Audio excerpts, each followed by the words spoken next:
There it is. All right. Welcome back, everybody. So we have with us today Jose Gallison. Is that how you say it? Yeah, I like to put a little stank on it with a Gallison. Gallison. It's a pseudonym anyways. It's fucking made up. So who gives a shit? I just realized I haven't had to say it out loud before. So a few weeks ago, I'll just kind of preface the episode by saying this. A few weeks ago, the vaccine passport kind of idea started getting thrown around. Because there's a lot of libertarian infighting. It's just, because the libertarians don't actually, like, most of them have given up on actually making any political gain. So they all just kind of form their own little subgroups and fight, and it's really fun. But then this vaccine passport thing happened, and the Libertarian Party of Kentucky decided to have a big tweet. And the tweet was essentially, should we make the passports in the shape of a star and sew them onto our clothes? And it was such an offensive, attention-getting tweet that libertarians actually trended on two different topics on the Twitter news thing. They managed to get libertarian trending and the Holocaust trending. So there's, two libertarian things right there, libertarian, the Holocaust. So all the libertarians decided for a brief moment, kind of like World War I. Both made up concepts. Yeah. At the same time, like World War I, everybody put down their rifles and thought, maybe we should take a break from framing the Jews and come together and take a stand against these vaccine passports. So for a while, all these different, liberty people on Twitter were saying, like, let's all start following each other. And that's kind of how me and Jose hooked up. I saw that he had a podcast, had a very good name. No Way Jose is the name of his podcast. That's all you really need to know if it's a good podcast or not, because the name is really good. So that's kind of how it happened. So I thought we would have him on, and he actually at one point said, "Hey, anybody with shows out there, I'm willing to be a guest." And I thought, okay, well, that's as good of an in as I can find. So I took him up on that, and so here he is. So Jose, thanks for coming on. Oh yeah, no problem. I only threw that out there just because it's like I'm like mid 40s episodes. I'm not too far from 50. I'm not like some like veteran, but I know when I first started, it was like a lot of people are scared to talk to people. I know there are a lot of new podcasters, so it's like just throwing your name out there. I felt like a little pretentious, like I was like some like prize to be had. I'm not. I'm just saying I know there are people who are starting out looking for guests, and they're like they don't know who to talk to. It freaks them out. So it's just I figured, hey, anyone looking for a guest? I threw it out. I probably had like 4 or 5 people hit me up, so it wasn't too bad. And yeah. I honestly, I love doing appearances because I'm going to reuse this episode probably about a week after you do, so I don't steal your thunder, and I'm going to call it an episode of mine. Pull the old Tom Woods. And then it's all the pressure's off me. I don't have to set the agenda for the conversation. I just have to talk. Yeah, and you get to talk about yourself without being a douchebag. I can do both. That's the whole point. But is that possible? Can we not be douchebags? Exactly. Yeah, so I also noticed that you and me and Nick are kind of, there's a lot of similarities between, kind of our personalities and our podcasts. So we both have that kind of like bro politics, kind of, trying to be funny, but we're not really we're not comedians or anything, but we try, and we laugh we at have our kind own of jokes, and that's we laugh, yeah. But we try to have kind of like an open, radio style almost format where it's just open conversation. It's not structured or anything like that. But also we're pretty close to the same age, and you're a working dad too. We're both working dads. So if you can have a podcast and make it, that gives us hope that we can do it too.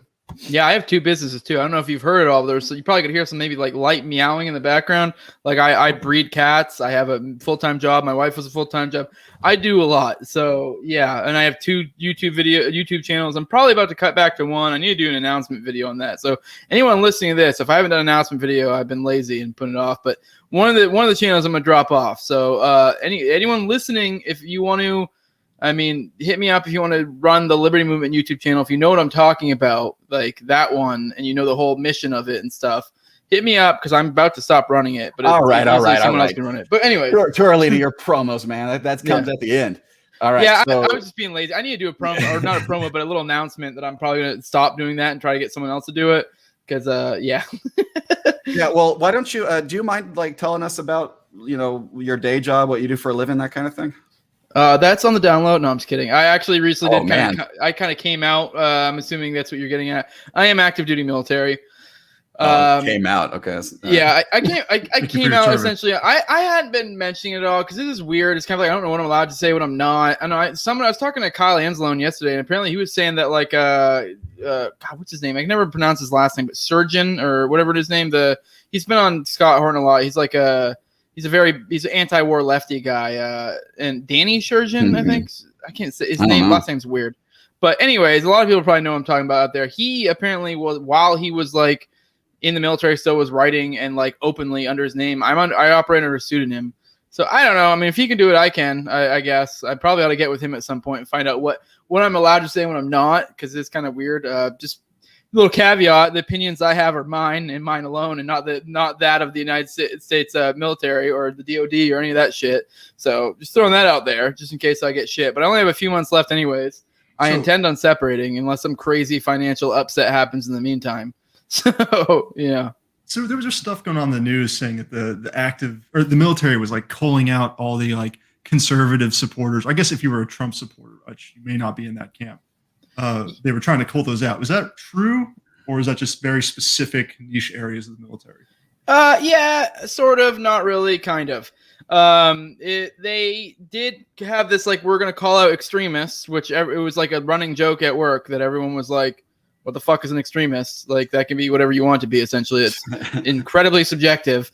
But we ended up having, like, at one point, we got talked to multiple times by leadership about it. And essentially, the idea we got of it is they are very much insinuating racists. So, of course, that's what it comes we're down hired to. killers. Yeah, they were looking. We're extremists. Yeah, they were insinuating, like, alt-right types, which apparently, because we have a huge alt-right problem, apparently. I mean, that's sarcasm if anyone hasn't picked that up.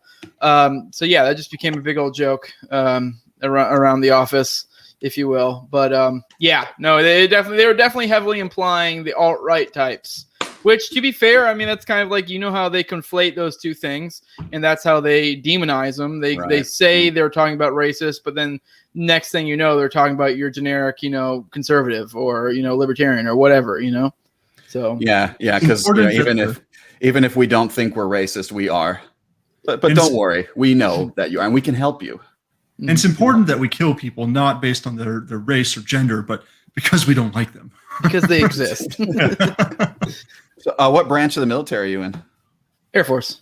Air Force. Okay, well, that's cool. That's really the coolest. Wait, do you fly planes? No. Oh, okay, never mind. Because he's too Air tall. Force is either the coolest branch to be in or the worst. It depends on if you're flying the planes or not. I don't know. I mean, not many people fly the planes. It really depends on what you're doing. I mean, I'm a mechanic. I work on the planes, so I mean, I guess that's okay. Okay. I don't know. It's fun ish. Yeah, but that's like working on cars, but you don't get to drive them. Yeah, I don't know. I've enjoyed it. At least earlier on. I've been in for a while now, so I'm a little bit higher ranking. So now I'm more in the leadership-ish type position. And it's not as fun. So tell me a little bit about kind of your evolution. Let me ask you this. Were you like a right-wing guy entering or a left-wing guy entering? That's definitely a right-wing guy. I mean, I definitely came from the right. I mean, I've had this talk before. I was just young, dumb, and full of cum. It wasn't like I was full of principles or anything. I was just some kid who grew up in rural area, kind of grew up on Fox News, conservative-ish, like whatever the news said. It was kind of what we went with. Like none of us really had any strong beliefs in the matter. And yeah, I mean, I was an evolution over time where I started to think about it more, but I totally joined under the auspices of I'm doing the right thing for my country, and I wanted to go kill the bad guys because I wanted to be combat when I joined. I straight up did. I was going to go Army or Marines. My family talked me out of it.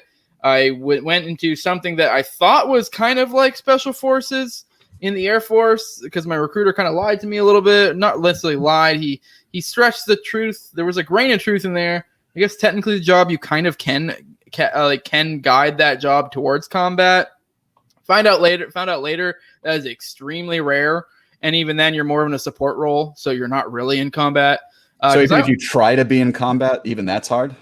Well, my issue, I wanted to go like special forces because my family was like, they were like, don't just go be a fucking grunt because you're just a fucking meat shield. Like, whoop-de-doo, like that. Like I don't know, maybe that sounds shitty, but at the end of the day, it's like cool. You're probably just gonna get blown out by a road like on a fucking IED or some shit. Like you're not gonna be doing like badass shit like you think you are. You're gonna be walking around and then you're just gonna get picked off randomly because that's how that works. You're not gonna be like the Shane Hazels of the world doing like badass shit, you know? Yeah, you're a cop in a country where literally no one wants you there. Exactly. It's not as glorified as you think. I mean, there are some like cool shit, and that's like special forces. I mean, it's still kind of fucked up if you think about it, but as a young kid, you know, it's kind of fucking badass. Dude, every guy wants to be in special forces. Yeah. So, I mean, I did want to just be like a grunt initially because I just was dumb and I didn't really know. And my stepdad was in the Army and he basically was a grunt. And he was like, no, there's nothing fucking cool about that. The only thing cool about that is when you come back home, everybody thinks you did something cool when really you were digging ditches or having fucking some Haji's fucking firing pot shots at you. Like, does he have like a patch eye and a hook hand? No. Listen, son. No, yeah. See the things I've seen. Yeah, no, he's very much like, yeah, it's a little bit overrated if you just go the infantry route. I'm sure there's someone fuming mad out there about what a badass they are. I don't know. I've been a mechanic my whole career, basically, so I'm talking out my ass. But that's why I didn't go that route, because I had people who were like, it's not as badass as you think. Right. Were you ever stationed anywhere cool? I've literally been on the same base my entire career, so yeah. Are you allowed to tell us where that is? Huh? Are you allowed to tell us where that is? Oh. I'm in Florida. I'll give you that. I'm in the Tampa area. I'm sure you can figure that out real quick. Oh, right on. Yeah, in case we ever need to carpet bomb Florida, you guys get a bit too uppity sometimes. Yeah. No, God's gonna bomb him for us with these hurricanes. We're good. Mm-hmm. Okay, well, so did you have kind of like an awakening, like a moment? I guess you're kind of our age too. So were you a Ron Paul guy, kind of like we were? Sort of, kind of, not really. I mean, yes, I was like minorly influenced by him. He kind of like, as I grew up in like high school, like early, like adulthood, I kind of like heard him a little bit. I was kind of impressed by him. I liked his ideas. It wasn't anything that he just kind of minorly influenced me. I know this may sound silly, but I was thinking about this a little bit ago, and it was kind of like, honestly, the fact that I've kind of had my entire life, I've had like an hour commute is probably like one of the biggest like things for me, because I went from like, I mean, you know, for a while I would listen to music and stuff on my commute, like an hour to work, hour back. And, you know, I'd listen to music, but after a while it gets old. So I started like, I might as well learn some shit while I'm driving. Started listening to podcasts. I obviously started out with like kind of dumb shit. So I started out with like Ben Shapiro and stuff like that. Like, I mean, I think I had more like comedy podcasts initially, but I eventually got a little more serious. Went down like the Ben Shapiro route, went down the Steven Crowder, Dave Rubin. Then I think I went to like Joe Rogan. And like, kind of like, you can kind of already see the evolution a little bit there. And then from there, I want to say I heard Dave Smith on Rogan, if I remember correctly. And then I started listening to Dave. And I mean, I can kind of perfectly correlate my evolution with those people I was listening to, essentially, that were kind of convincing me along the way. Because I mean, you can look at Ben Shapiro and you can look at Dave Rubin, and you can kind of tell the difference. Like, Shapiro is kind of like a center right-ish, whereas like Rubin's kind of like a, I don't know, kind of centrist on a borderline kind of libertarian, like a blue-pilled libertarian. Yeah. From there, I kind of like went the Rogan route, which exposed me a lot of different concepts. And then Dave Smith. Then obviously Dave Smith drove me into hardcore minarchism, and I listened to Dave Smith for a long time, for years. And then he finally he was always talking about Anatomy of the State. I read Anatomy of the State, because the biggest thing for me I was holding on to, being a minarchist, I was holding on to that, like, I completely bought into the concept that the government as an institution is fucking evil. Like, but I was the belief was necessary.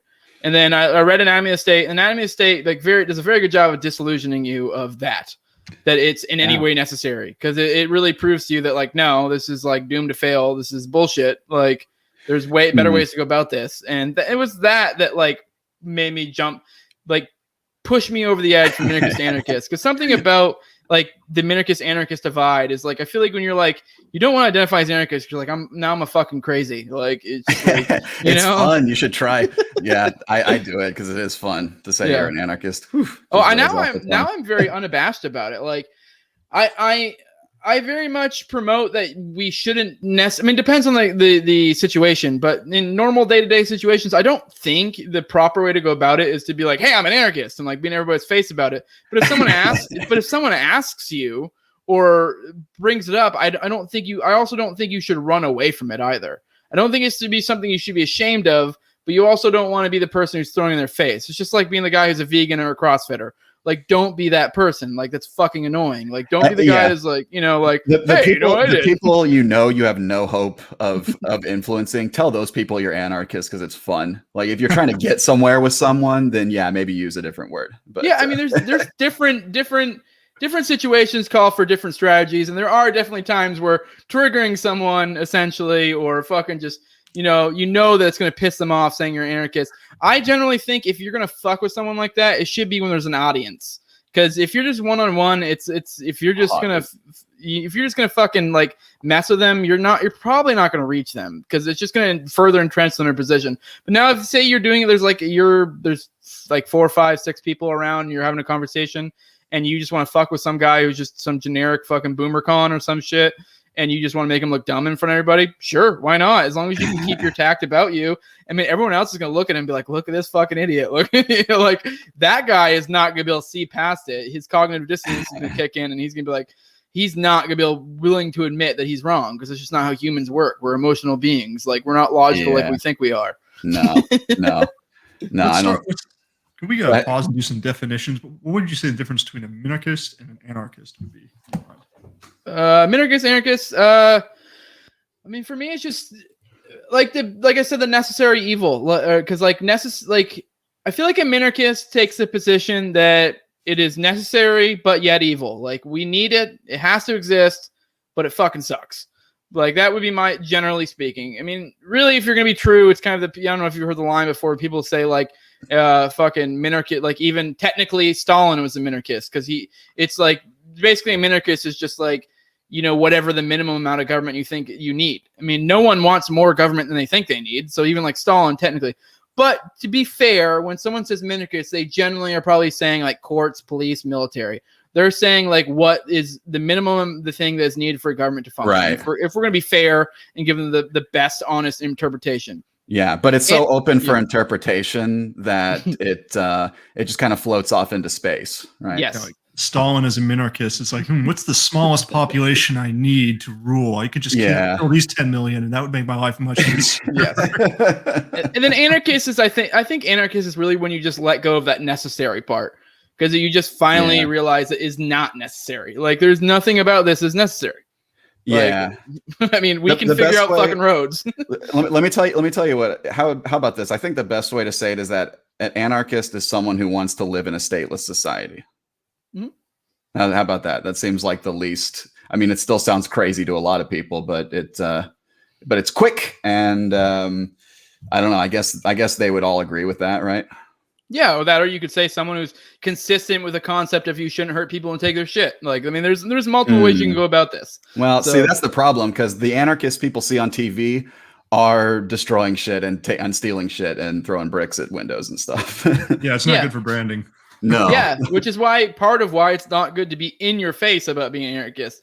I do think it's good to be like casual about it, because if you're casual about it, I feel like people go like, it will make people like, what? And then they'll usually ask you if you're casual about it. If you're in their face about it, they're probably going to immediately assume you're one of the bad anarchists. But if you're just casual about it, comes up naturally, then they'll probably be like, huh? And then you can further explain like, no, this is what I mean. Like, I don't mean those fucking idiots, Yeah, I just don't want people telling me what to do. Mm-hmm. Anyone. Yeah, that's my thing. Well, my take on it is like, I can't see myself as like a full-blown anarchist, because I can't ever imagine us getting rid of the state. Like, I feel like there's just too many people who think it's necessary, but the compromise is kind of, how do we get this as small and least intrusive in our lives as possible? Come on, Mr. Bitcoin, you know how we can do it. Mr. Innovate around it. That's right. The transhumanists were right. I mean, not to get on too much of a tangent, but I don't necessarily disagree with you. I don't think that's necessarily not anarchist. Like, I don't necessarily think a state will probably, I mean, maybe it will, I don't know. I mean, I wouldn't be the least bit surprised though if there's always something akin to a state, because essentially a state, all it is coercion at its foundation. So as long as there's even a couple people in the world who are willing to buy into the illusion of authority and believe that they have some sort of authority and are able to coerce others, that's in a sense a state. So I think like, I mean, I've read Konkin, and that was one thing he goes into about how like the way the state will go is like will die. I mean, he thinks it will die completely. I think I'm not entirely sure, but I do think the state will recede. But there's also a good chance it may come back. So I don't know. I mean, I think there's something to say, for example, how the Eastern tradition of how they view time and how it's like a cycle. So I wouldn't be the least bit surprised if that's how states work too, is like they recede and then come back and then recede and then come back, you know, like over vast like time periods, you know. Yeah. So. Did you get a chance to watch the Evergreen student takeover of the college? I didn't watch it, but I was listening to Ruben a lot at that time when all that happened. I mean, I never like watched it, but I was very much listening to a lot of it and what was going on. Yeah. Yeah. The best argument against the anarchists, to me, if you want to understand the real problem, you should check that out. I'll show you after this podcast over, and I'll show it to you. But it's this compilation video of people with their cell phones filming the actual incident at Evergreen and what happened. And in a nutshell, the police were ordered to stand down. So for a few days, the students actually had control of the campus. They were their own cops. They were their own, like, everything. They would like negotiate with the police. At one point, they would take the faculty hostage. And it was a pretty interesting experiment in like, because we don't get many of those, like these controlled experiments, these like power vacuums that develop in certain areas where you can kind of watch what happens. And the same thing happens every single time. Humans seem to be kind of wired to either be followers or leaders. You can basically fall into one of those two pegs. And if you find yourself in a situation where everyone's looking around and it's not really clear who's in charge, everybody does this little small calculation in their mind where they say, it could be me right now. And then you either step up and you become the state, or you become a follower. And you can see that in the Evergreen video. Even the super left wing, you know, this dude with pink hair ends up becoming clearly the dictator. And it was just super interesting. You should check that out. But anyway, anarchists, that's the paradox they have to answer is, what can we do so if we get rid of the state, let's say we, you know, turn the state off, we find the on off switch and we turn it off. What if the next state that springs up out of the vacuum is worse than the one we had before? That's what the anarchists need to answer. Yeah, if you just tear it down, who knows what's going to take its place? It could be a lot worse. It could be worse, and history tells us it usually is. Well, I think that might be a slight misrepresentation, because it depends on what specifically you're talking about. Because generally, I think typically the cycle is revolution. But the problem with revolution is that just generally is instituting a new person in charge, a new fucking order. It's never a like we're gonna revolt into fucking anarchy. Like that generally, like people will be like, oh my god, this is anarchy. Like, no, it's not. This is a rogue group trying to fucking take control over this fucking population.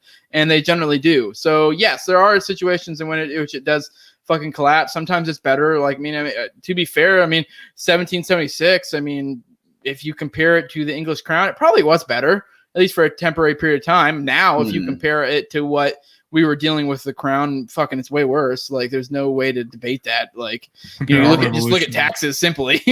Right. There you go. Compare our revolution to the French Revolution, where people had cut off. I mean, revolutions are different. I mean, generally speaking, the way governments kind of go is it goes fucking, I mean, there's kind of almost like a cycle, and there's usually like a restart at some point, but it can jump back at any point in that cycle. So, you know, you got like constitutional republic to democracy to like fucking socialism to communism, and usually the closer it gets to communism, the more likely it's to fucking like collapse, and then it starts somewhere back over in that cycle. Like there's some sort of revolution, and you might just end up right back in communism. But it's like kind of like a cycle, and it's kind of the idea of breaking away from that cycle. So what you're saying is revolutions are like a box of chocolates. You don't know what you're going to get. Yeah, kind of. I mean, it's kind of true, because it's like it will restart it along this cycle anywhere in it, but it is pretty predictable. Like wherever you jump in on that cycle, where it's going to go next. Like, because like I said, like you can look at ours. Like we were a constitutional republic. Like we are slipping into full on fucking like democracy, which I know everyone's all fucking got boners for, but it's like, that's not a good thing. Direct democracy. Yeah, direct democracy. And yeah, Yeah, and I So- mean, even then we're kind of also a little bit in socialism. So it's like a lot of it. I'd say a lot we're of it, about yeah. 50-50. Yeah. yeah. So I don't know. Like I said, it is like and that's kind of one of the arguments for anarchism is like, why are we in this stupid fucking vicious cycle? Because it's like, and I'm not saying, like, I know you brought up the Evergreen College, and like a lot of people look at like Chaz and shit, but I'm an ANCAP. Like, I mean, I'm an agorist more specifically. But like, so that's why I don't really necessarily buy into like that. I don't see a lot of people see those and look at those as like, like examples of anarchism, but it's like, I believe in property rights and shit. So like, they totally weren't like, they weren't obviously obeying property rights. That was not their property. Like they had no rightful, like, ability to like do that. Like in a true society, it'd be like, you know what, this is my area, and you protect your own, and yeah, you fuck with it. You're gonna find out. Like, Yeah. Well, I'd say I'm an ANCAP too. But let me ask you this: is America like among the best places to live on Earth? Is America number one? America number one. Yeah, I mean, I don't know. I mean, it's kind of hard for me to answer that because I haven't really been all over the world. I mean, Okay, that's fair. I mean, what I'm saying is, do you want to? Are you, as an anarchist, do you want to roll the dice again? Would I want to roll the dice again with like the country? We agree. I'm sure we agree on just about everything, like all the problems. But that all being said, do you want to roll the dice, find the off switch, turn it off, and do you think what's going to follow it is going to be maybe better than what we already have?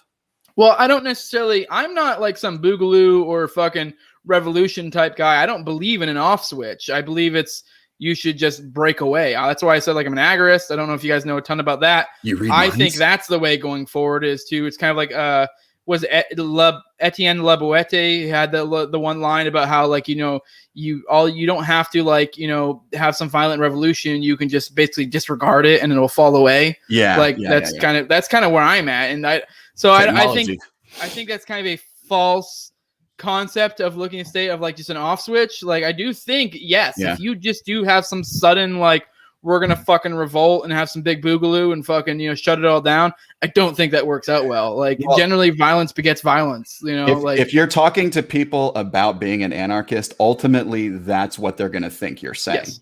That you want to unplug the thing, shut the doors tomorrow, and then everything's gonna work out great. But the more intelligent, like the anarcho-capitalists in particularly, they generally don't think that it's a 1-0 on off. I think technologically seceding is probably where we need to be putting all our eggs on that. That's where you're wrong. Everyone knows that the off switch is in the Federal Reserve, and you got to pull the plug, but you got to fight the you have to get boss. past the giant spider. You must pass by the spider. So anyway, I think Bitcoin, I think 3D printed guns, I think the internet, I think maybe we can get to a point where it's like the government is always going to be there, and it's going to make the people who need a government feel comfortable because it's there. But then everybody else who doesn't want one, who doesn't care, they don't care that it's there because it doesn't have any impact on their life whatsoever. Yeah, I think that's the way going forward, big time. Like I think the writing on the walls right now is, if I was to give any advice to anyone out there, get the fuck out of the city, get to a red state, try to get some land, ideally, gold, fucking Bitcoin, whatever, try to be financially independent. Cause I do think we're going to end. I see the state right now as a dying animal. Like I was showering earlier. I thought of this analogy. I see the state as like, if you equate it to like a lion, like what does a lion do? Like a lion's patrol, like, I don't remember, like miles and miles of land. But like in this situation, this lion is dying. So what it's going to do is it's going to recede into some place it feels comfortable. Where do they have the biggest foothold? It's going to be the cities. It's going to be places like that. So I think there's going to the power of the state is going to recede into areas like that, and they're going to stamp down their power more. So for some people who aren't thinking about this on a different level, this is where you get all these people who are super black-pilled, and they're like, oh my God, it's all going to shit. I'm like, no, not really. If you put yourself in the correct situation, I think you'll be okay. If anything, I think you'll thrive. So I think that what's going to happen is they're going to stamp down these areas, and going forward within like next century, I do think we're going to see like like some crazy authoritarian like shit in like more isolated areas, because I think the state is essentially receding. But I think some of the rural country areas, people who have land who aren't able to be fucked with like that, I think if we play our cards right, I think we're going to be okay. Like, you know? So you said you're in Florida? Yes. Yep. Dude, so we're in Texas. We're in like the 2 coolest states to be in right now. Yeah, for real. Like, yeah. I see one thing I brought up a lot to a lot of people is, and this really reflected on me big time when I was reading Against the Grain by James C. Scott, who's like an anarchist historian. And he was talking about how like the advent of the state occurred around agriculture. And like what happened was whenever they started having agriculture, this essentially what happened is they had these fertile areas and the state took hold in those areas. And they essentially leached off the resources that were happening there. And so then what happened is that there were people who fucking essentially went to the less fertile areas.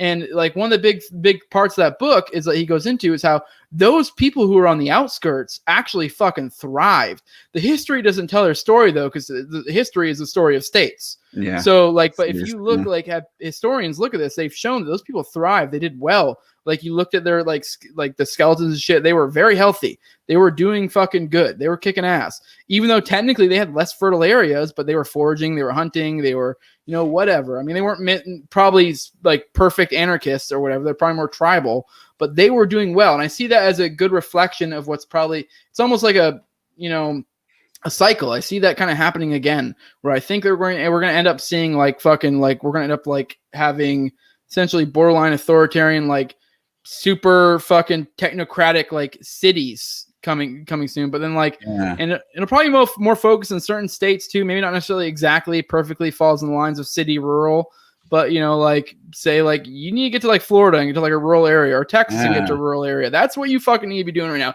Get the fuck out of the cities. It is not going to be good. Like, they're gonna turn into Mega City 1 and just like Judge Dredd's gonna be going around. Dude, but do cities could become like it's like an open world prison where we put all the left-wing progressives and they don't want to leave. So we just let them all go there and make each other politically crazy, and we just kind of like smoke a cigar and watch on the outskirts of town. Well, I mean, just look at the news. All the crazy stuff keeps happening in like the same spot. Like Portland is always like, we go there to watch blood sports of just like, you know, people combating each other, but like nothing happens where I am. I'm like in the suburbs of Texas. It's like boring, but it's good. It's pretty amazing. My kids here. Yeah, it's pretty amazing how quickly you stop seeing masks once you just go a little bit out of the way. Yeah, I mean, like I like say I told you I work in Tampa, and so like I'm in Florida, so even then, like even being in Tampa, being one of those city area, barely anyone wears masks. I mean, in some of the more like upscale areas, it is like a super taboo not to. But like even then, you pretty much can not wear it anywhere. But especially once you get in the country in a red state, Florida, no one gives a flying fuck. If anything, you look retarded if you have it. Like you just do. I do also want to touch on, I thought it was kind of like interesting how you brought up how like, you know, this will end up being like just place where the progressives go and like whatever, let them do their shit. I do think, and it's kind of I talked on this before to other people and how like we look back on these people that lived on the outskirts of the states as barbarians. That was how we looked at them through through the lens of history. When it's gonna be kind of the same thing, where I think that it's gonna be like people are gonna look at the people who aren't living in these fucking little like super, you know, authoritarian little areas as being like country bumpkins or where the fuck. But really, they're gonna be the ones that are doing pretty fucking good. And it's like it's almost like a religion. And that's why I'm like, that's why it's important to get out. Because if you're in there, you know, like it's not gonna be just like, it's gonna be a generational thing. So if you have kids there or whatever, they're gonna be raised up in that, and they're gonna be brought into this religion of like, this is what is cool. But if you like get off into the country, I think you're gonna see it's gonna be better going forward. Really. Yeah, the problem is they've got the nukes. That's the real big problem. If they didn't have nukes, this would all not be a problem at all. Yeah, people say that, on but domestic people like that, no. Yeah, but unless you're like what Eric nuke enough cities, or whatever his case was. Dude, the cities are making my internet. Okay, I can't nuke them. Who's the California senator who threatened to nuke, U.S. citizens? I know what you're talking about. I don't remember his name though, but it was very dumb. Yeah, he got lit up for it. No, that's like the lowest common denominator argument is like, well, we have nukes. So it's like, well, we live like like less than hundreds of miles away from you. That'd be really fucking dumb. Yeah, I just want to make this area of the country inhabitable. Good job. Yeah, great. Well, like it's the you're whole- gonna feel the radiation too. Well, yeah, that's what I'm saying. Like, because that's what this whole premise is that we leave the the left wing status behind and let them do their own thing. And as long as we stay away from the city, they can't hurt us. But they can also destroy the world 10 times or something. So. Yeah, Well- yes and no. I think it's also one of those things where it's like they'd be kind of dumb to do it. If essentially as they isolate themselves more into little city states or whatever the hell, it's kind of the same thing as like North Korea, where it's like that's what's keeping them. Yes, you're right. It's like, oh shit, they have nukes, but at the same time, it's like if they fire off nukes, they've gone ahead and blowed their wad, and it's like, all right, cool. Like, well, now we're gonna fucking kill you all. You are an imminent threat to us. Like it's the same thing in North Korea. Once they fucking, that's the only thing they got. That's the only thing keeping them around is the nukes. Yeah, they get one. Who are you gonna aim it at? Probably Trump Tower or something. Essentially, every country is in a Mexican standoff with each other. No one's going to use the nukes, but if you don't have a nuke, you can't be a part of the standoff. And if you're like a sub country.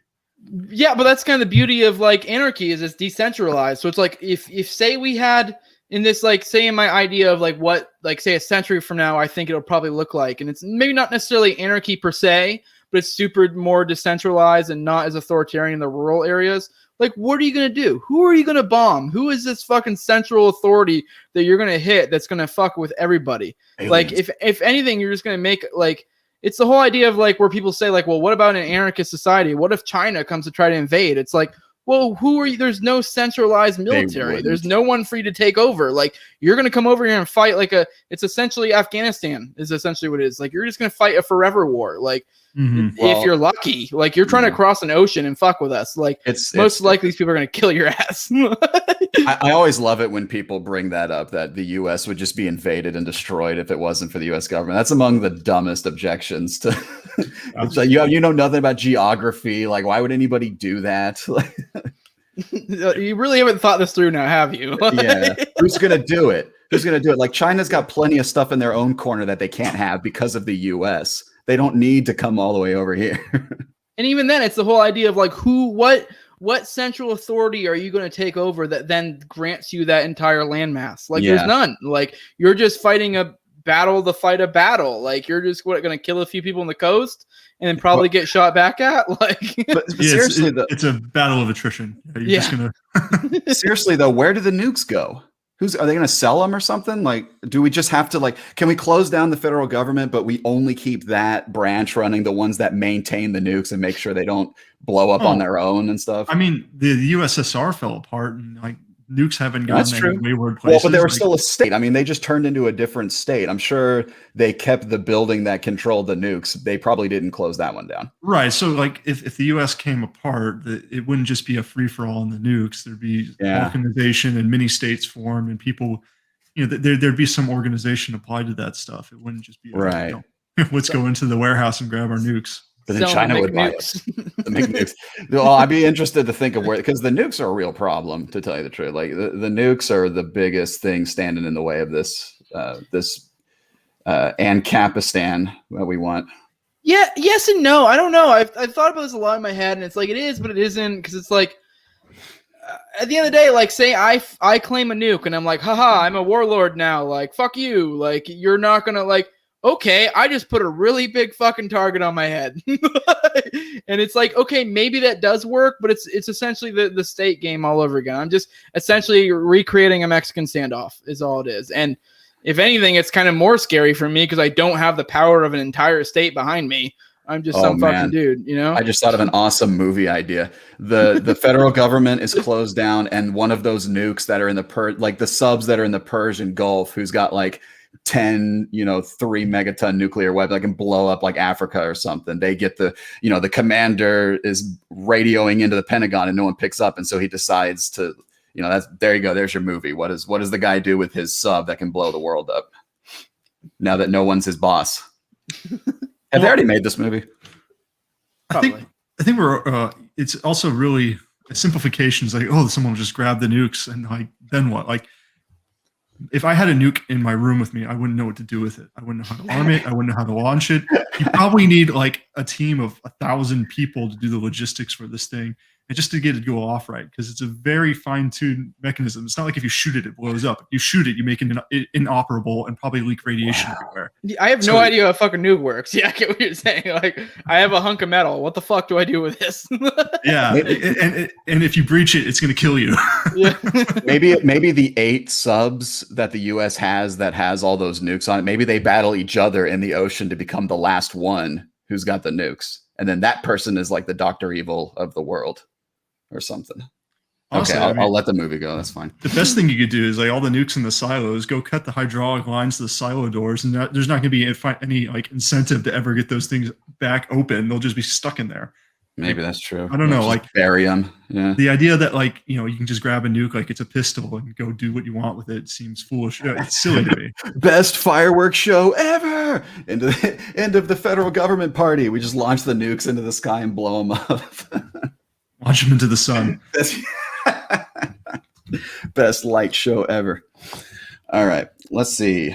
So is there anything, let's try to find something that we don't like agree with. What are the most controversial views that we have where we kind of split? So I know you've got kind of a nuanced right view. First of all, Nick, do you still like natural rights? Are you still a natural rights guy? Like, you know, there's certain like negative rights I have that have to be taken away from me. Do you just believe it? Like, do you believe in natural rights? Like we have rights that just innately from being a human. Like I know you and I kind of split on rights a while back. Yeah. I mean, like, you know, I have a right to own a gun. The only way I don't have a right to own a gun is if somebody stops me. Oh, okay. It's pretty consistent, what I believe. I mean, I don't necessarily think natural rights are kind of a made-up concept is where I'm at.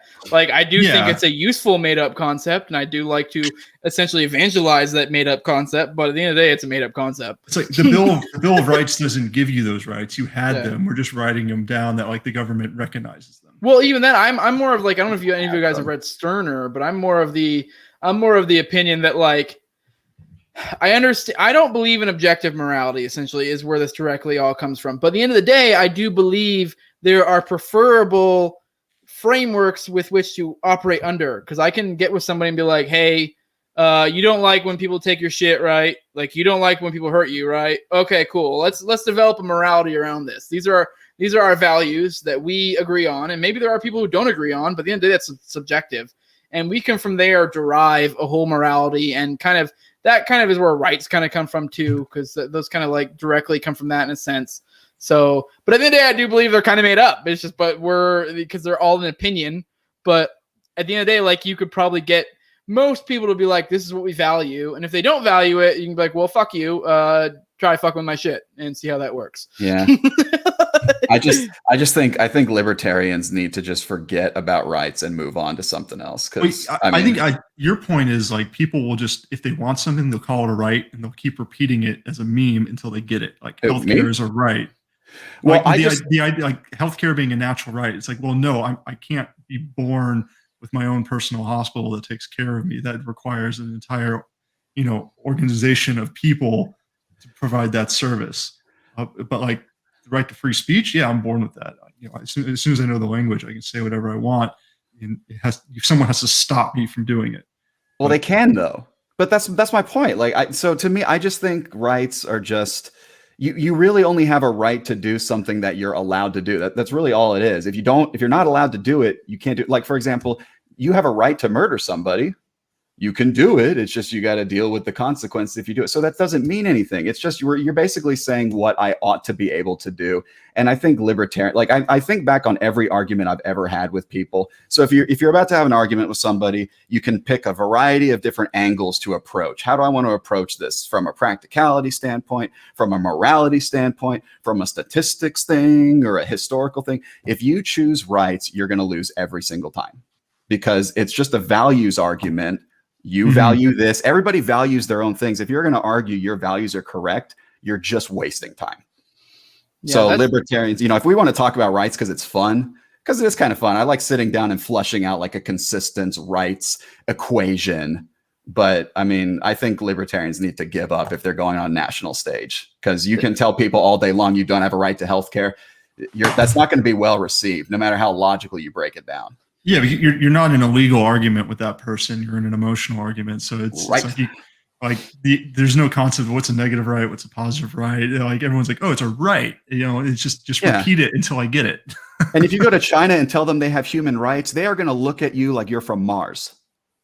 They're not going to know what you're talking about. Yeah. Individual rights is not a thing over there. Yeah, you brought up a good point though. It's like that's why I kind of brought up that like it's all subjective. So at the end of the day, it's like you're arguing values. So that's why I feel like if you jump to rights, you're like jumping the shark. You're like going way past the point. You're like, well, this is a right, and they're like, what the fuck are you talking about? Like, so if you can bring it back, if you can bring it back and be like, well, can we agree on this? And from there, you got to build upon it.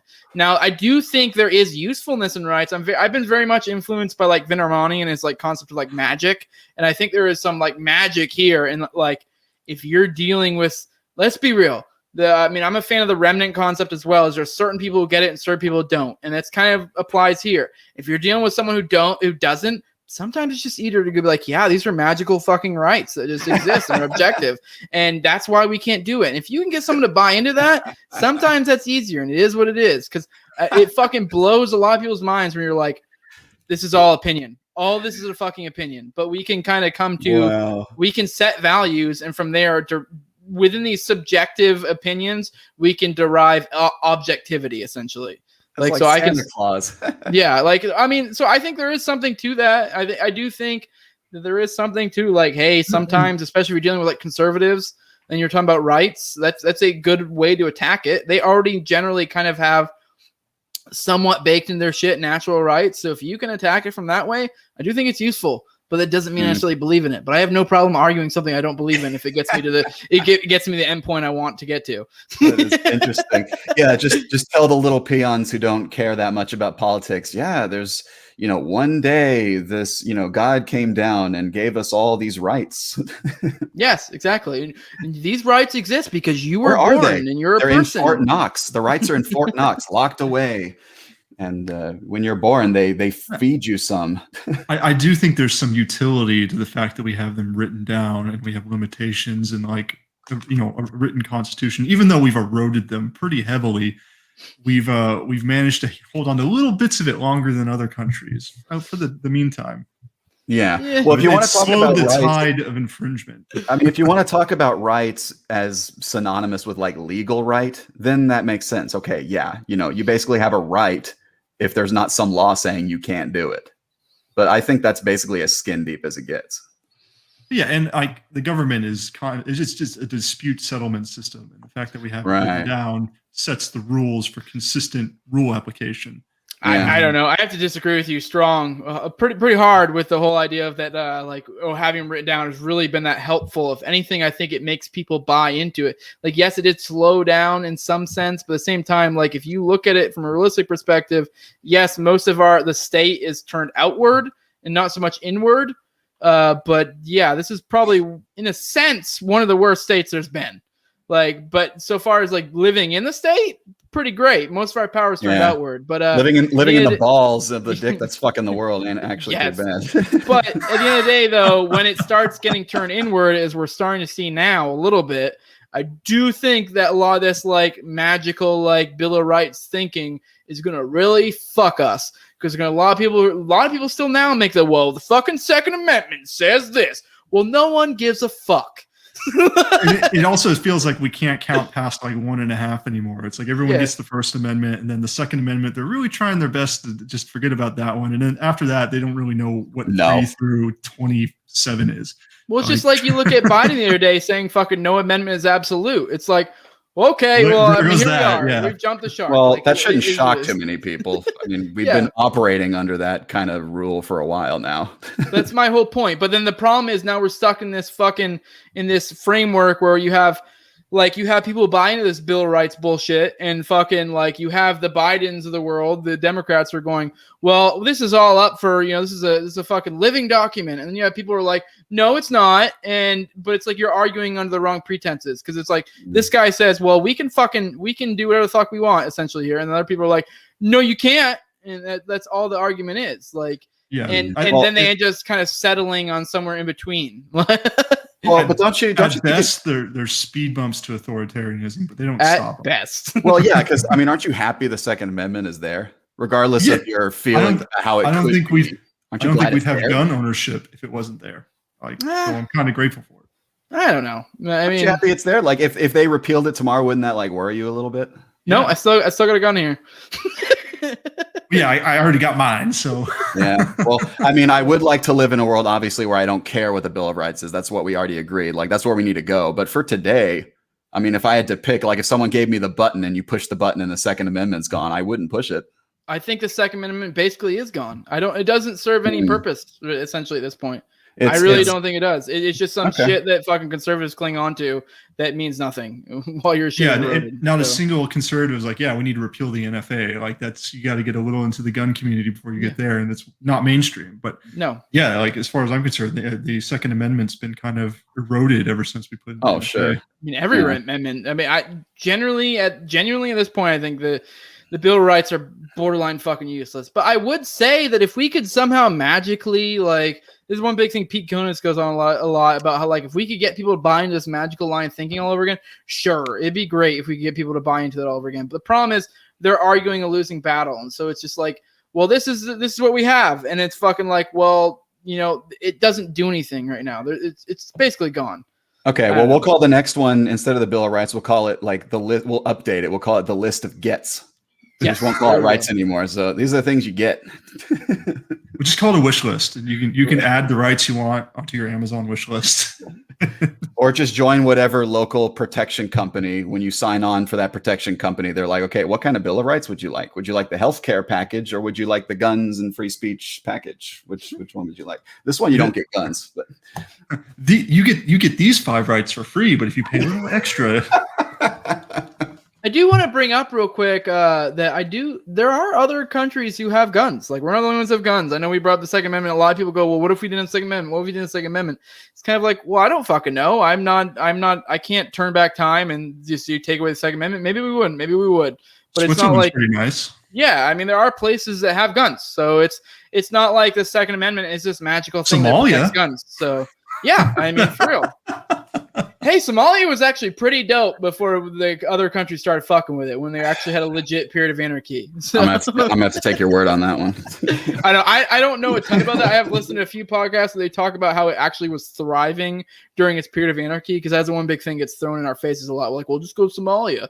But like, they were actually thriving during their period of anarchy. And fucking, I guess once the state started fucking getting in there and seeing a void to be filled, that's when it started going back to shit. And Capistan, slaves here, get your slaves here. All right, well, what else? So let me think. I'm trying to think of. Okay, so you said you don't believe in objective morality, which is kind of interesting, because I'm a relativist too, and I think that's where you usually break from libertarians, because I think most libertarians are like fierce objectivists. And they kind of shake their fists at, you know, postmodernists and the like in the weird way. It's pretty postmodern to, you know, not believe in objective morality. Yeah, that's why. Yeah, dude, objectivism is pretty silly, I think. Yeah, it is kind of like a little difficult when you say objectivism, because I know a lot of people are thinking immediately Ayn Rand. I know that's not what you're talking about. Ayn Rand. Well, I am in a way. I mean, it is. I mean, yes, it is in a way. I mean, I understand there's like objective, like physics. Like, I understand the whole, like, you know, objective reality versus objectivism, but they're related in a sense that they both think that you're capable as a person of discerning objective truth, something that's true regardless of who's observing, like truth at like something that's fixed out in space as being objectively true. And that's, I mean, the objectivists, the, like, in the Rand sense, they believe that, like, they think that things can be objectively true and that people are capable of discerning what that is, which, you know, I don't know, like, that's their thing. I mean, I think just about anybody is capable of thinking that way and then landing on whatever philosophy they would have landed on regardless. It just gives you a new way of explaining what you already believe, just to sound smarter, I think.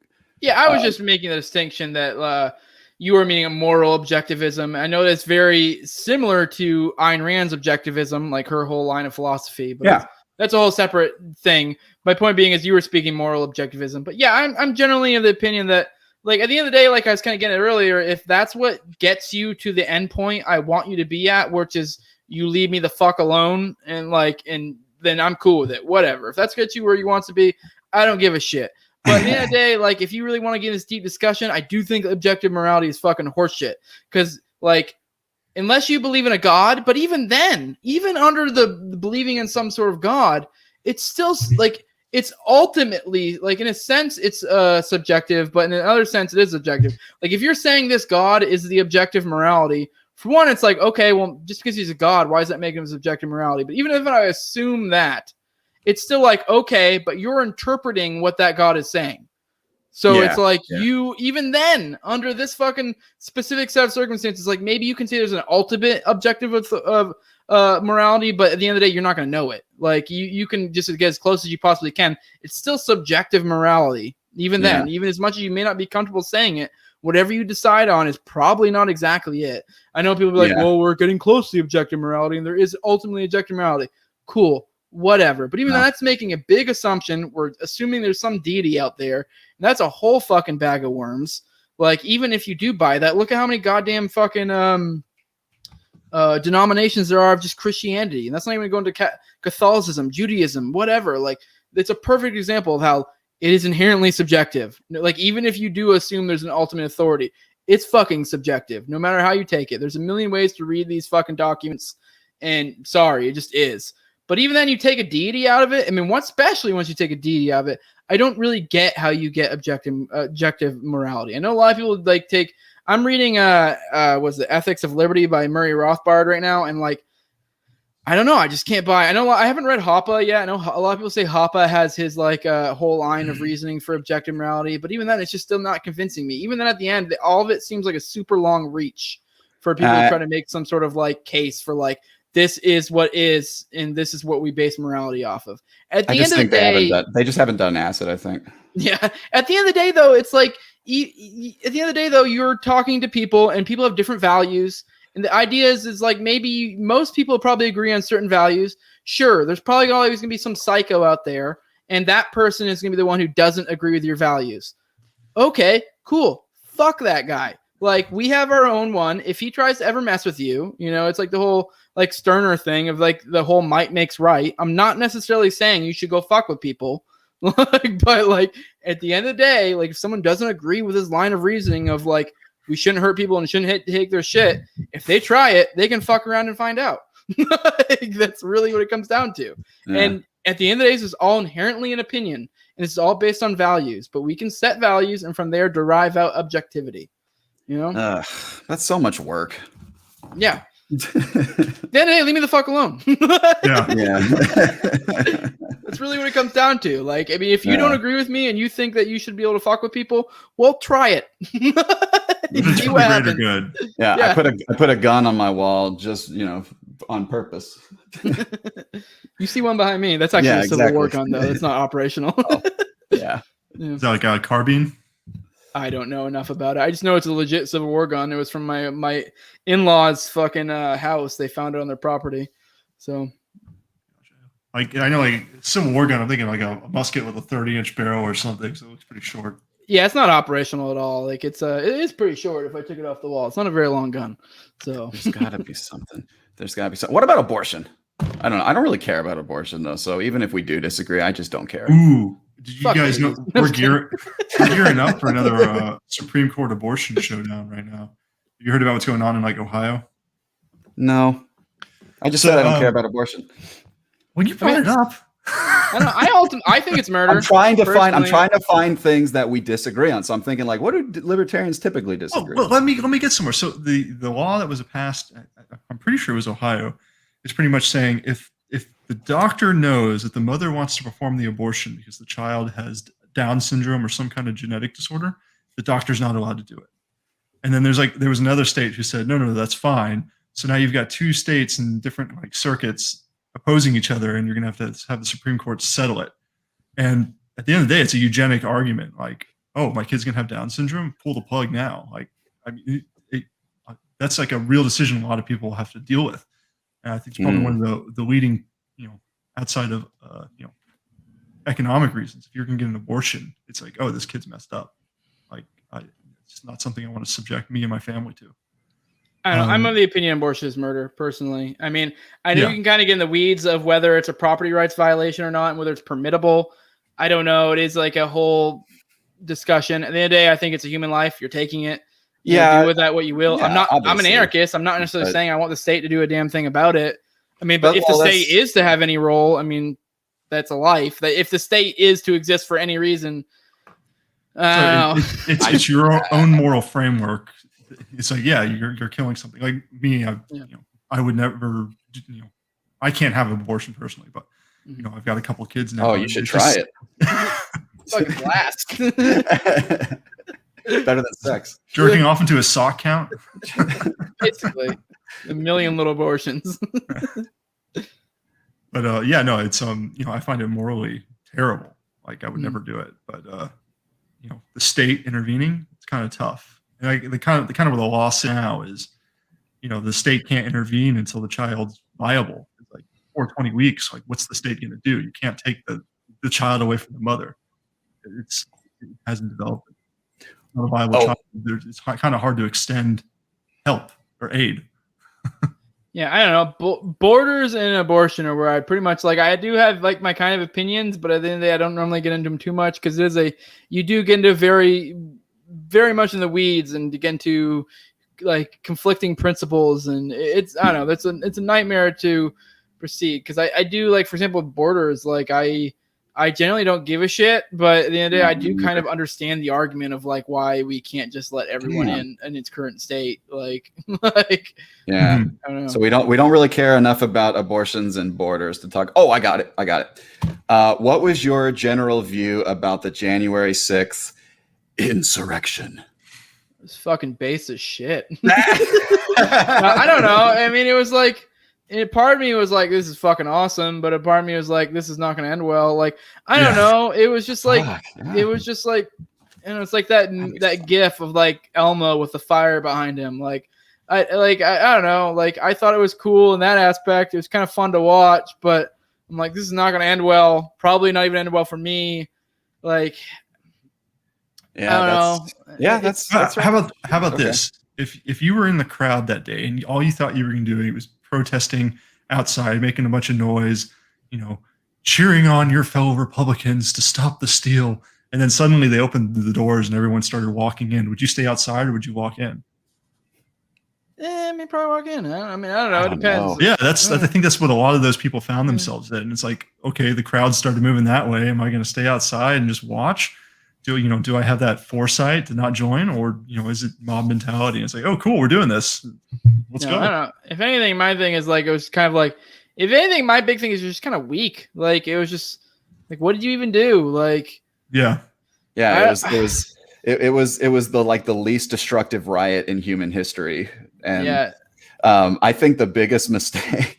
This was I think the insurrection I think taught us more about the Republicans than it did about anything else, because the Democrats they stick by their rioters. They bail them out. They'll go on TV defending them. They'll what Trump should have done was pardoned all of them. And, the Republicans should have just actually said this is what happens when you do that. But instead they didn't. Instead, they all curled up into a little ball and said, please love me. We're sorry for doing this.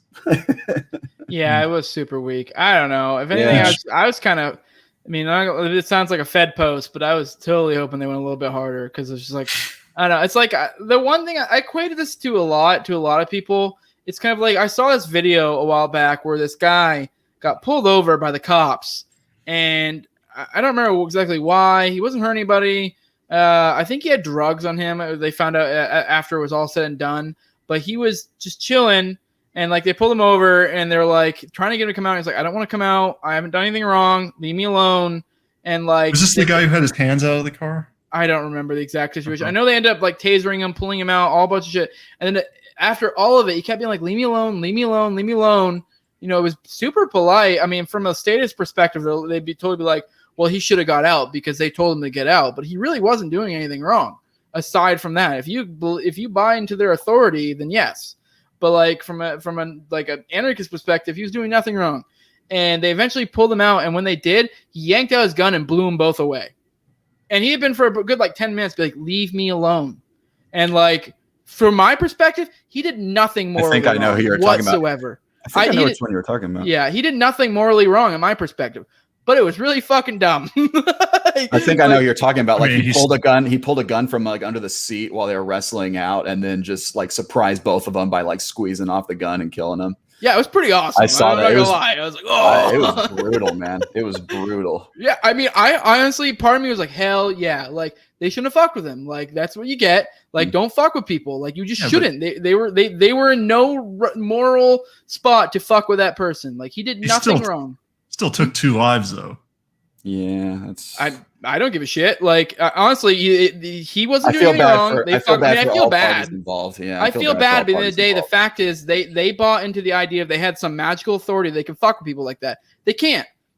Yeah, but at the end of the day, he's going to rot in a jail cell for the rest of his life. Oh yeah. He's a cop killer now. Yeah, I believe the reason they pulled him over was because I saw like the dash cam. If we're talking about the same thing, he drove in front of a cop, like going past the lane, causing the cop to have to put his brakes on. So he pulled him over, and he had no registration, he had no license, and like one other thing. Like he basically had 3 strikes. Boom, boom, boom. So it's like, yeah, I'm with you. Basically, I'm with you. He wasn't really hurting anybody. Like you shouldn't, you shouldn't have to do anything. But it's like, do you blame the cops or do you blame like, the law? I guess at that point, where do you circle the bot? Who's more at fault, the law or the cops? Well, I mean, it's both. Here's some both. Yeah, both. Sure. Yeah, I guess that's true. Yeah. Here's some wisdom. It's better to be judged by 12 than carried by 6. I believe that's the idiom or the phrase. And if you're in a situation like that, like, yeah, they're definitely violating your rights and stuff. But yeah, if you're going to kill someone, you're giving away your life. Yeah, that's my point. Like I was saying, like I am of the opinion that was morally entirely in the clear. Morally speaking, if I'm buying into that line of morality of like, if I'm setting my values off of you don't get to hurt people, you don't get to take their shit. If I'm setting, because I did say subject to morality earlier, but this is assuming, colloquially speaking, under this line of morality of like, you don't get to hurt people, don't take your shit, the NAP essentially. Under that line of reasoning, completely 100% morally in the right. But it was really fucking dumb. Yeah. If I like any situation I'm in with a cop, I'm just going to do what they say because I'm like my life. You're looking out for yourself. It's not something I'm willing to put on the table. Yeah, I'm someone who says that's completely okay. That guy blew away 2 cops. That's completely morally okay. If anything, I'm kind of like a little twinge of like, fuck yes, good for you, brother. But at the same time, I'm like, at the same time when I get pulled over, I'm like, hello, officer, how are you doing? Like, I am the biggest, most polite, straight-laced statist ever. As soon as I get pulled over, I'm not gonna fuck with a cop. I'm not an idiot. I'm not gonna fuck with the cops. I'm gonna let the lawyers fuck with the cops. Yeah, fighting the cops, arguing with them. Creating the situation to where, there would be some violent interaction where they're pulling me out of the car is just the wrong move. Yeah. Yeah. Like where I kind of diverge from you is like, I don't, him blowing away the cops. I don't see like any fuck yeah moment in that. It's just, it's a terrible situation that shouldn't have happened. Yeah. And like the cops shouldn't have aggressively pulled him out of the car, but like, I don't think there's any point to where he should have pulled out a gun rather than like a Daniel Shriver situation where, I don't know. Cops obviously there just to execute you. I watched the video and they had no problem being violent with him. They clearly didn't give a shit. So for me, from my perspective, they were of the opinion that they could fuck with someone like that. I'm of the opinion if you think that you can fuck with someone, the only if that hadn't been cops, I mean, not to impinge on you or anyone, I think just about anyone, had that been anyone other than cops, they would be 100% agreeing with me. Like, why were you doing that to me? Like, fuck them. They should have got blown away. I don't give a shit about their shiny little badge. I couldn't give 2 flying fucks. Like, that's where I'm at. Your perspective is if it was 2 muggers trying to get you out of your car, then blow them away. I can see that. Yeah. But the fact that you're dealing with the state, you're dealing with state agents, like it's not wise. Just roll over and let the lawyers deal with it afterwards. Yeah, I agree. This is the way I had explained. That's the best solution. This is the way I explained it to someone once, and that's a big difference between anarchists and like most people. It's more like a mindset. So if you ask somebody, because I would say that a lot, that I don't respect the cops, but they'd say, well, but if a cop pulls you over, you do what he says, right? And so that kind of made me thinking like there's kind of a mindset difference where if you ask somebody, why do why do we have police? Like if you ask somebody just point blank, why are police there? The kind of somebody with like a kind of a statist, mindset would say something like, well, they're people that we endow with, these, special kind of privileges to keep us safe. They're like these members of the community that, that could keep law and order. And, so, when they pull you over. So if a cop pulls me over, I pull over because I'm a citizen and it's the right thing to do to respect the police and do what they say. But if you ask somebody like us who, if you're watching the situation, you'll think that that's what I'm doing. Like if you watch a cop pull me over, you're going to think that that's kind of what I'm operating under. But the actual mindset is, there's some people out there with guns. And if I don't do what they tell me to do, they will ruin my life. So I need to do what they say so that my life isn't ruined. That's the base. And I feel the same way about taxes and public schools. And, I participate in all those things because I kind of have to, but, like being an anarchist isn't saying like I refuse to participate. Yeah, I mean it's no different than if we literally could apply this situation and say this is a town and it's a town that's completely run by the mafia, and someone comes to someone's shop and it's like, hey, you owe us fucking protection money or whatever. And they're like, I don't want to give you protection money. Please go away. Please go away. Please go away. And they start fucking beating the shit out of them, and then they kill those mafia members. It's kind of like that's where I'm at, where I'm like, fuck those mafia members. They shouldn't have been fucking with them. The only difference between that mafia member and the state is this illusion of authority, this idea that for some reason they have some sort of moral authority to be able to do what they do. And I can agree that what that person did to the mafia was dumb. Like, but there's a part of me is kind of like, good for you, brother. Stick it to the man. You're probably fucked. You've got what I don't have. Yeah, you've got what I don't have the balls to do. I salute you. Yeah. At the end of the day, I'm not an idiot. Like, I mean, I can be like, good for you, brother, in a sense. But at the same time, I'm like, that's really dumb. And I'm not an idiot. And if I'm confronted with people with guns and I don't have the ability to outgun those people, I'm gonna fucking, hello, sir. How are you? Yeah. Yes.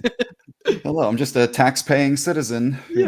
Officer. Yeah, for sure. I actually already got my son. When your kids grow up, they start like repeating words and stuff. So I already got him to say lawyer over and over again.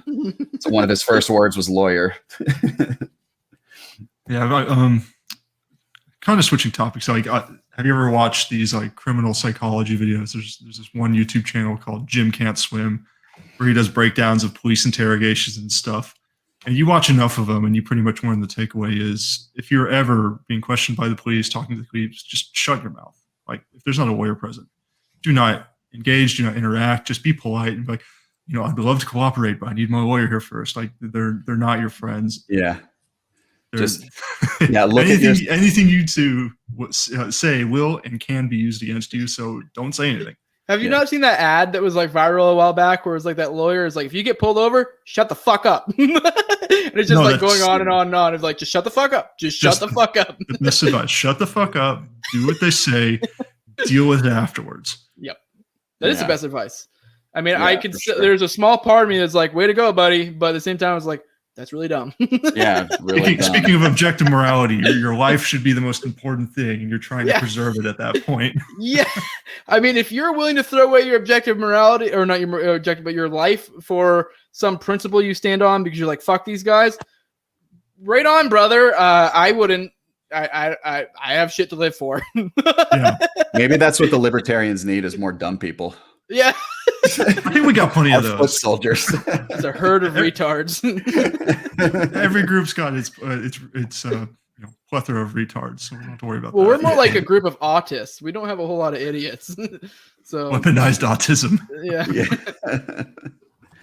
All right, let's see. There's got to be something. There's probably some like historical thing we don't agree with. Did y'all have any reaction to Ashley Babbitt, the officer who shot her? This was the the only person who was shot. Oh yeah, I wrote that down. Yeah, that's a current event thing. That they announced no charges for. The federal investigators found no wrongdoing on the part of the officer. The one person who was actually murdered that day, like the only murder that actually took place that entire day, and intentional murder. Like I know pulling this trigger will kill this person. No charges.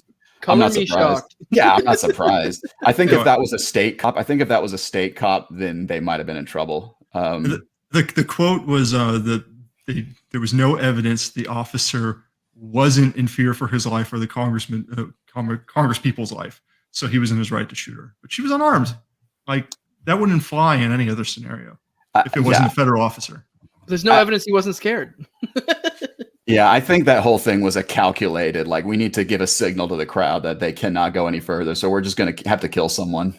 Well, hey, it worked. I mean, most of those people were just aimlessly touring the Capitol building. So, like, first gunshot, everyone backed down, like, as you would expect. I think they were like, this is the one room they're not allowed in. So, and nobody went in there, like, you know. Opposed to the riots happening in Minneapolis now, it's just the violence from the cops gets more violence from the protesters. As soon as a shot was fired, everybody kind of was like, oh, we get your point. Yeah, that was one of the weird moments. All the people around saw her get shot, and they basically just went, oh, she just got shot. Oh, yeah, deer in the headlights. Like, oh. And then they kind of walk away. Yeah. This just got real. All right, let's see. Well, let's see. How long have we been going here? Hour 15. You got some time to keep going, or you want to wrap? We can do a little bit longer. I mean, I'm getting a little bit late for me, but well, I could keep going. This is a shorter episode. You keep it to an hour. It's like a short episode. There's got to be something. An hour and a half-ish or less. Is there anything? Tell me. Why don't you tell me what's something that you tend to? I think Rothbard was the one that said, like, everybody's allowed to have one contradiction.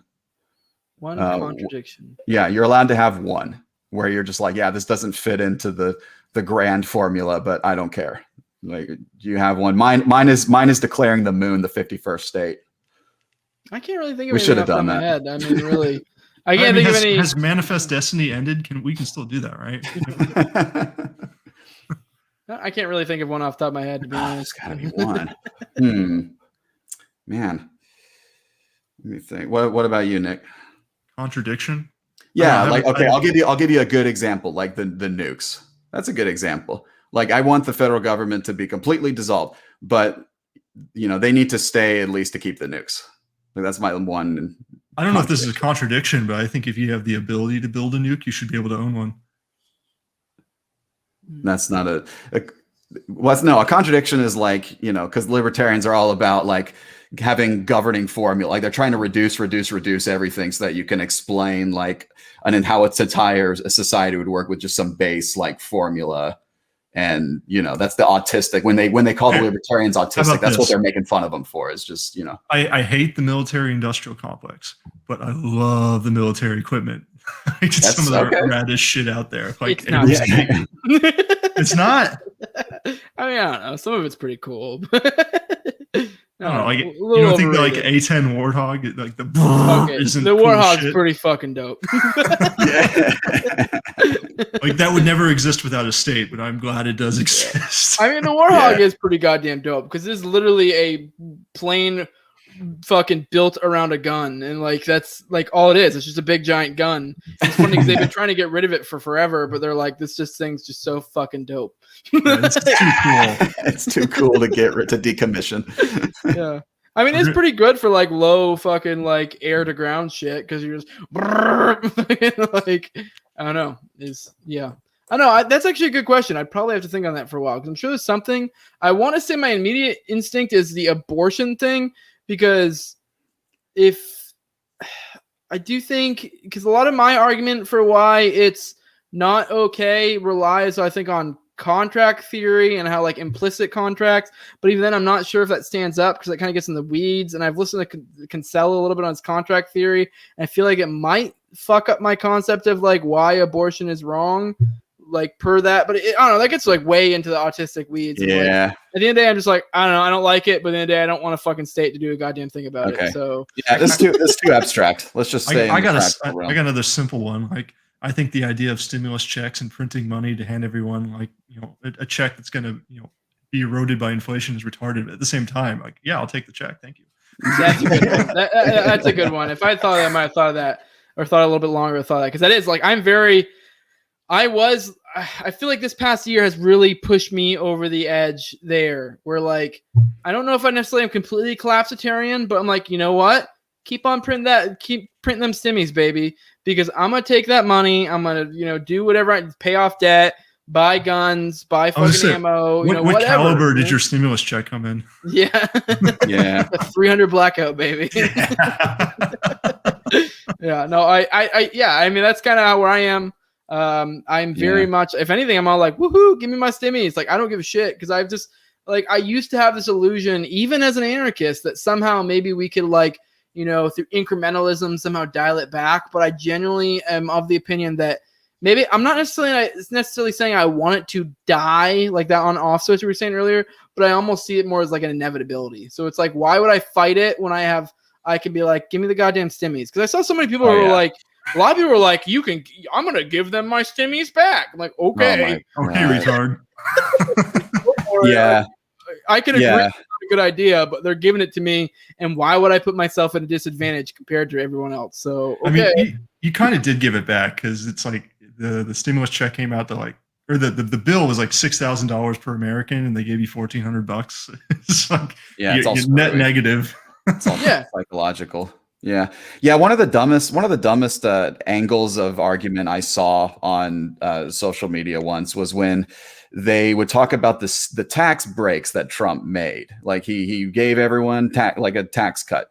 And so some like super left-wing rich people would make these videos with the dramatic music where they stand in front of the camera and they're like, I'm in the 1% and I would like to be taxed more. And they go into this big spiel about how it's just terrible that Trump isn't taking more of their tax money. I'd like to give this tax money to help people, but I'm not being taxed.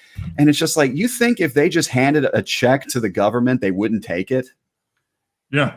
This person can just give them more money. It was just ridiculous. It was so dumb. Yeah, I usually don't comment on stuff often, but I had to say that. It's like if your bank makes a mistake and accidentally throws 10 grand into your account, you can give it back. No. Yeah. Oh, here you're going to hope they don't realize the mistake.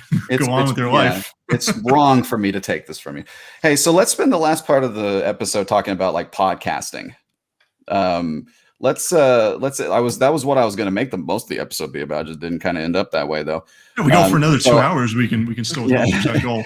So tell me about how long have you been doing this? Like when'd you get the idea and how did it kind of start? What kind of things did you learn? That kind about of thing. 50 weeks, I'm guessing. If you said you're on your 50th episode. No, not quite. I usually do about like 2 weeks, sometimes a little bit more, a little bit less. So on average, probably about 2 weeks. But I don't know. I've been doing it for like 6 months ish, give or take. 6 months. So we do suck. So the answer is clear now. We just sucked. How long y'all been doing it? Probably about the same amount of time. Oh, okay. Yeah. I mean, it's not like I'm some success story. So. Well, I mean, you got cameras. Not a success story yet. Yeah. Yet. I mean, maybe once I get that like Dave Smith bump one of these days. Fucking drive. Please retweet me. Please retweet me. Yeah. But no, fucking I don't know. I've been doing about 6 months. I started this like was born out of the Couve big time because the Couve was like a weird time. I had a lot more time in my hands. Like the height of the Couve. The Couve, yeah, fucking what it said actually was born out of a Facebook group. Like when this all started getting crazy, like it was really weird. I was super duper duper fucking blackpilled for a minute. I was like, thought this was gonna get really fucking wild. This is the end. Yeah, I was like, oh shit, like we need a group together. And so we like me and some buddies created a fucking Facebook group and it was called the Liberty Movement. And the whole concept was it was to focus on cultural aspects and not the political stuff, because our idea, and I still kind of believe in it, is that the thing that separates us Liberty folks the most is the fucking political shit. So like the idea was to be like more cultural. It was more of a spot to come together. I mean, I kind of wanted to like get a little agorism going there too. We kind of created a whole lot of state chapters. We got a lot of cool stuff that came out of it. But then eventually I kind of wanted to do an outlet of doing like a YouTube channel. I was going to focus on cultural topics. And that was what that Liberty Movement channel was. And that ended up being like a revolving thing of shows. So there are other shows on that. There's my show that's on that channel. I told you guys earlier kind of briefly that I'm probably not going to do anymore because it's become a handful, but someone else could take it over if they want to. But yeah, and then because I started doing my own show to contribute to that. And then after a while of doing, because I kind of started on that channel. And then after a while, I created my own channel because I was like, I was only doing cultural topics for a while, and after a while, I'm like, I can't just fucking like. It's just like if I pigeonhole myself a little bit too much. Luckily, I didn't pick a name that I was like cultural only fucking podcast or some shit. Yeah. So like, I was able to like easily branch out, and so I kind of got a point where I was doing like half and half. Now I'm getting to a point where it's hard to do half and half. So that's kind of why I'm like partially why I'm dropping off from the Liberty Movement channel. But yeah, so anyways, kind of like it was born of that, and I have a podcast. I'm like almost 50 episodes deep. I've had a lot of cool guests. Cool. Was there more of the question? Were you asking like if I had any like tips or anything like that? I mean, we've just what you learned. Just talk about like things that you learned along the way. If anyone's listening, definitely not us, but if anyone's listening who wants like, some learn from other people's mistakes. I mean, obviously it's a very, very crowded market, if you will, if you're looking at it that way. So, I mean, I was expecting to have I never started with some like idea of grandiose, like I was going to be fucking huge or anything. I was hoping to have by this point or a little bit earlier have a little bit of a revenue stream, but I'm actually breaking even. I perfectly just broke even after 6 months. I broke even because I have to pay for the StreamYard and I have a Patreon, and I finally got to the point where my Patreon, I think I make technically $1 a month off of podcasting now. So I don't know. I mean, who knows? I mean, I don't know how this curve works. If there's like a certain point, because I have noticed it seems like when people get to the like 50 to 100 or above, that's when people really start to see like, oh shit, these people have it. Because like I do think when people see like, oh, this person only has 20 episodes, they're like, I don't know. But when you have like 200 episodes or 100, then they're like, oh, this person's been around for a while. They must be good, So that's when you probably start getting more buy-in. And there's also that initial buy-in too. I had a huge boom at the beginning. That's one thing. Like I think it fucked with you a little bit. Is I know at the beginning when I first started podcasting, like I had a good boom of views at the beginning, but I think there's this like boom of excitement when someone sees a new podcast. But then once you get to like 8, 9, 10, 11, 12, whatever episodes, that's when people start like dying off and that initial excitement dies off. So there is very much like if you want a podcast, accept the fact you're probably not going to make money, or you're probably going to lose money for probably like at least 6 months ish. I mean, depending on how you go about it, you might not lose money, but you're probably not going to make much money until I'd probably guess, I mean, from where I'm at now doing the 6 months, probably over a year. And even then probably not make, when I say not make much, I mean like basically at all. So like even like 6 months from now, I wouldn't be surprised if I'm only making like $50 a month off this. I don't know. Who knows what the future brings? I could fucking make it big by that time. I don't know. But the idea, if you're doing this to be rich, don't do it. Is your goal to make money, or is this just kind of for fun? I mean, I'm not gonna. I mean, it was born out of that group, but I like a small part is like, I don't know, it might not be bad to develop another revenue stream, because that's my big thing. I'm very agorist minded, and so I'm all about other revenue streams. Like I told you, I have a full-time job being like military. I have a side gig. My wife has a full-time job. So like, and this was like another thing I can do. I'm like, this isn't like too intensive of work.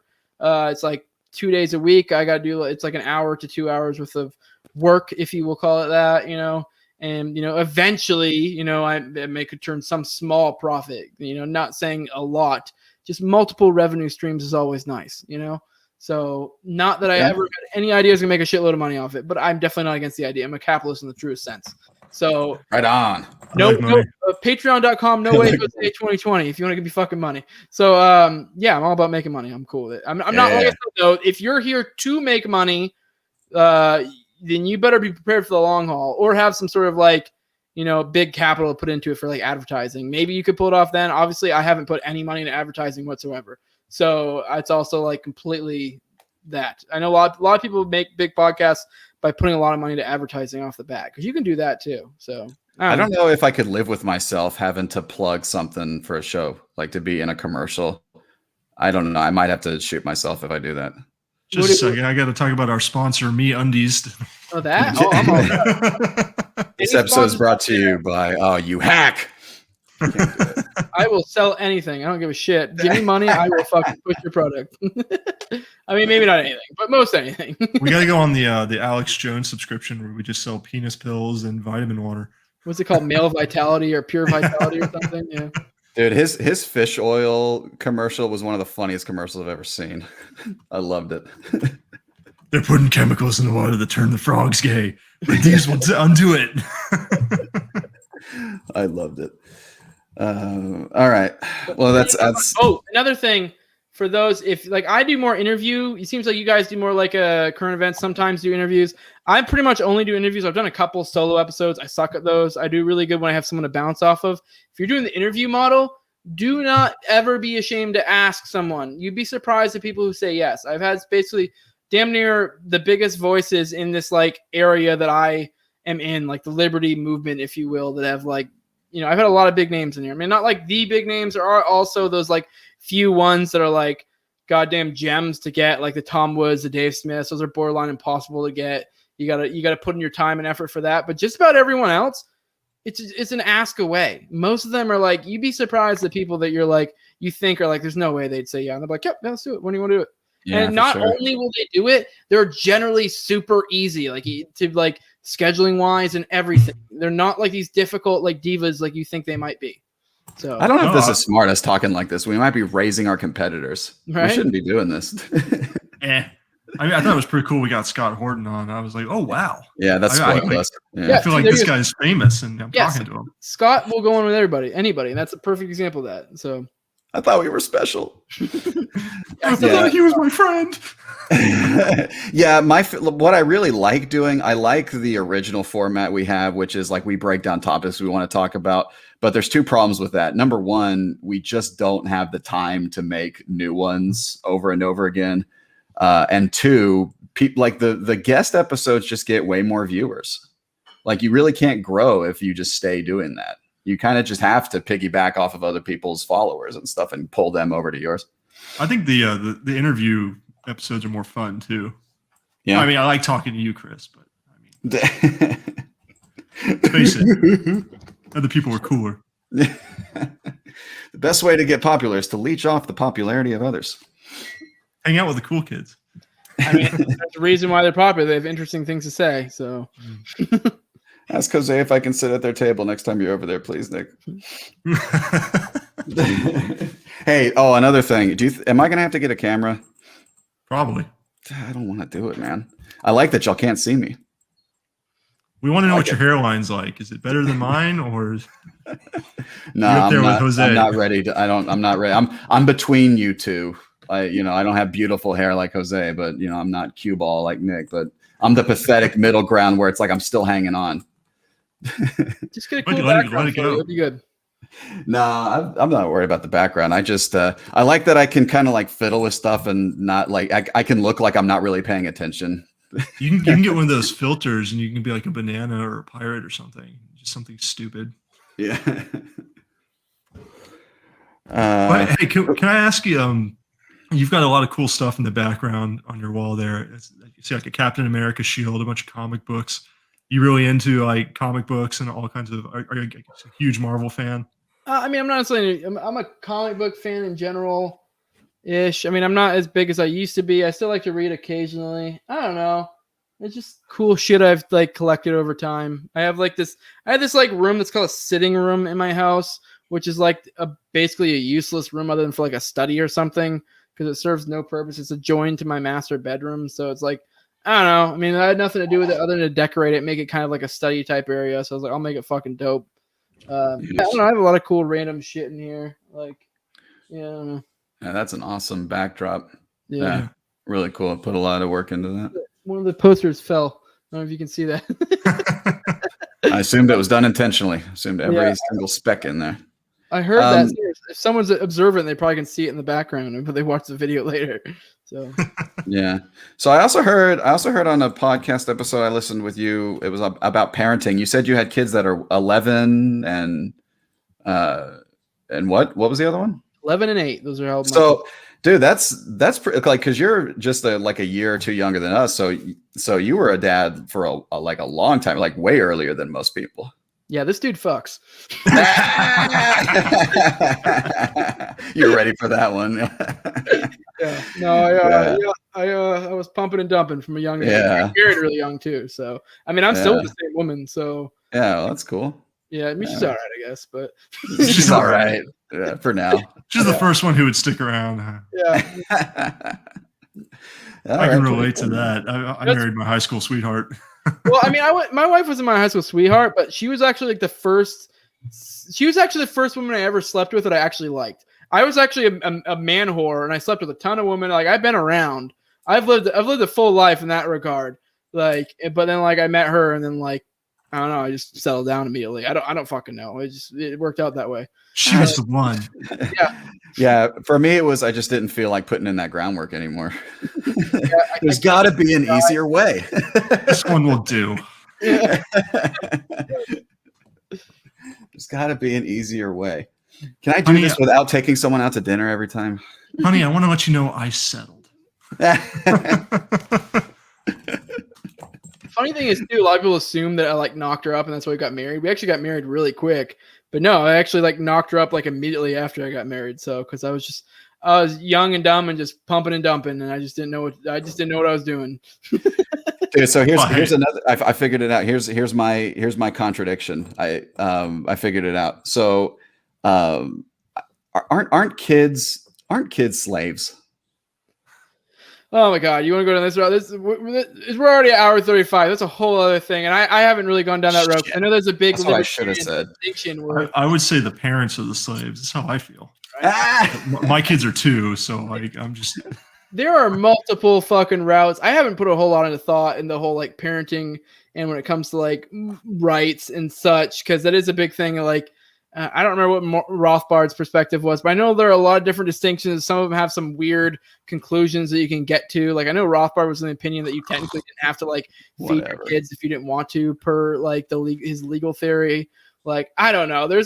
I have never gone down too far down that road. The other day, I'm going to not treat my kids like shit to the best of my ability. There's this thing called love, and it makes me do irrational things. Yeah.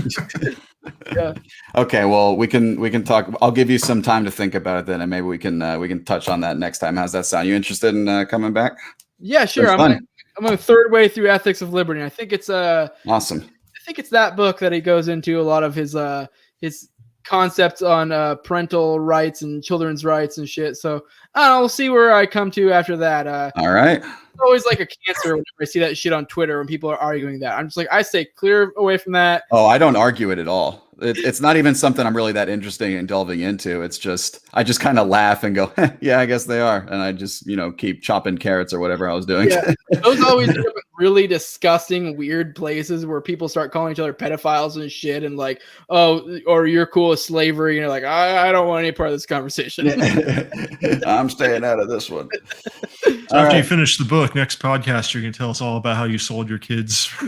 Actually, I don't know if I'm remembering this correctly, but I had a buddy who actually got doxxed a while back because he the person went back and was like taking pictures of like shit they had said, and I think they had at one point gotten that exact argument of like children's rights, and they snipped something that he said sarcastically about pedophilia that made it look like he had a context, was like being like, yeah, you can fuck kids. Oh, and, brother. Like, to his business, he got fired. I was like, holy shit. Like, yeah. So you can get, I probably best to stay away from that one. Well, no, I won't. I'm not going to talk about pedophilia. I definitely don't think about pedophilia. I'm the least pedo person on this podcast.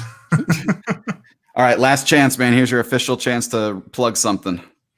No Way Jose. That's my podcast. It's on YouTube. Also anywhere fucking audio podcasts are at. Go give me money at patreon.com/NoWayJose2020. Let me keep doing this. I like to make money. As we were talking earlier, I'm getting out of the military soon, so it'd be nice to have a little bit of extra money. I have no delusions of being rich, but anything you can chuck my way will be fucking helpful because it's gonna be a weird transition here soon. Go subscribe because I'm almost at 200 subscribers. I really want to get to 300, and this isn't some like skeevy shit. The reason why I want to hit 300 is because I want to be able to put my shit up on Odyssey and not have to manually upload because I'm a lazy bitch. And I just want, if you get to 300 subs, it'll sync. That's really, I'm not like trying to be like, oh, I'm not trying to extend my platform or whatever. I mean, I'm about that, but I'm not like trying to be like a super grifter and extend my shit. I just want to be able to like put it on Odyssey and not have to manually upload it because I'm a lazy bitch. well, Jose, you talk the talk and you can name drop, so we definitely try to have you back. So it's been a lot of fun. I got one final question. When you get out of the military, are you buying a Dodge Charger or a Camaro? Like, what are you going with? I already had a fucking Charger before, so standard issue, right? And when I get out, I don't know. Right now, I have a car I bought for like $9,000. Like, and it's fucking. It's a piece of shit, but it's paid for. That's all I want. So nice. Yeah. Ideally, in the future, I'd like to be financially independent. That's where I'd like to get to. But that were a ways Wouldn't up. we all? Yeah. Yeah, and then That's you're gonna the want luck, to yeah. then you're gonna want a Cybertruck. Yeah.